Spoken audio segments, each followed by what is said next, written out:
Assalamualaikum warahmatullahi wabarakatuh.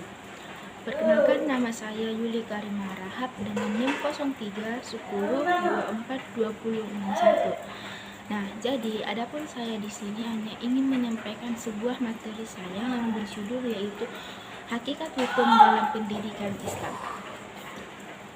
Nah, jadi hukum dalam Islam atau syariat Islam adalah peraturan yang mengatur kehidupan umat Islam di dunia dan akhirat. Hukum Islam mencakup seluruh ajaran Islam seperti akidah, ibadah, akhlak, dan kemasyarakatan. Hukum Islam mengatur hubungan manusia dengan Allah, hubungan manusia dengan manusia, dan hubungan manusia dengan makhluk hidup lainnya. Hukum Islam juga mencakup praktik ritual serta sistem hak dan kewajiban hukum. 5 kaidah dalam hukum Islam yang dijadikan patokan perbuatan manusia adalah wajib, sunnah, mubah, makruh, dan yang terakhir adalah haram. Sumber hukum Islam bersumber dari Al-Quran dan hadis dan ijtihad. Yang pertama yaitu Al-Quran. Sumber hukum utama dalam Islam berisi firman Allah dan peraturan-peraturannya. Hadis berisi penjelasan rinci tentang hukum Islam dalam Al-Quran, tata cara beribadah, dan ucapan Nabi Muhammad. Yang ketiga adalah ijtihad. Ijtihad adalah usaha para ulama untuk menentukan hukum suatu perkataan baru dengan mengacau pada Al-Quran dan hadis. Prinsip hukum dalam pendidikan Islam meliputi yang pertama yaitu adalah tauhid. Tauhid yaitu adalah prinsip yang menegaskan bahwa seluruh hukum Islam bersumber dari menegasnya Allah Subhanahu wa taala.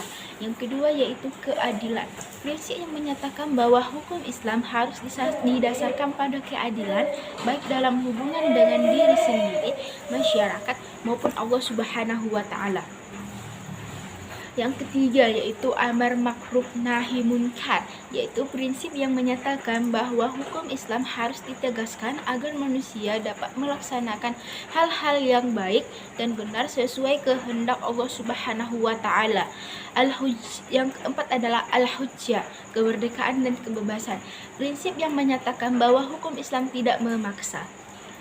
Adapun tujuan-tujuan hukum pendidikan Islam diantaranya yaitu hukum Islam berperan sebagai pilar pendidikan yang menekankan pentingnya nilai-nilai moral dan ilmu pengetahuan. Dengan demikian, hukum Islam bukan hanya menjadi kerangka hukum, tetapi juga fondasi untuk membangun masyarakat yang berinteraksi dan berdaya saing.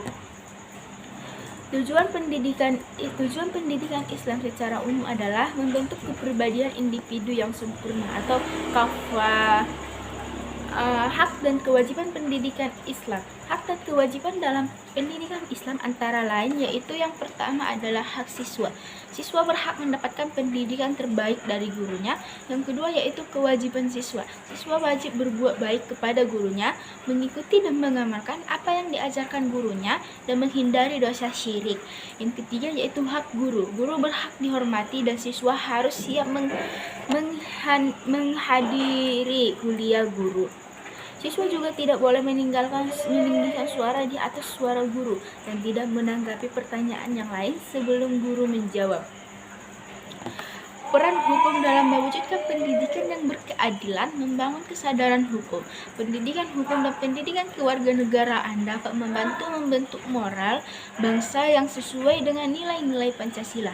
Kesadaran hukum yang baik dapat mendorong penegakan hukum dan keadilan yang maksimal. Yang kedua yaitu menjamin hak-hak peserta didik. Hukum konvensional dapat mengatur penggunaan teknologi di dunia pendidikan, termasuk standar kualitas dan keamanan teknologi. Hukum juga dapat melindungi hak-hak peserta didik dan pendidikan. Yang ketiga yaitu menciptakan masyarakat yang adil. Hukum dapat menciptakan masyarakat yang adil dan sejahtera melalui regulasi yang adil, perlindungan hak asasi manusia, dan akses yang merata terhadap keadilan. Yang keempat yaitu menyelesaikan sengketa. Sistem hukum yang terstruktur dapat membantu individu yang kelompok mencari keadilan melalui proses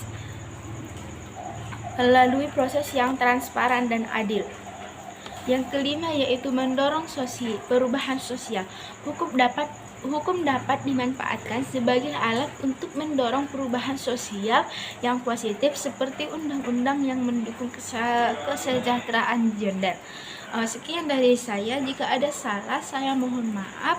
Saya akhiri. Wassalamualaikum warahmatullahi wabarakatuh. Bye bye.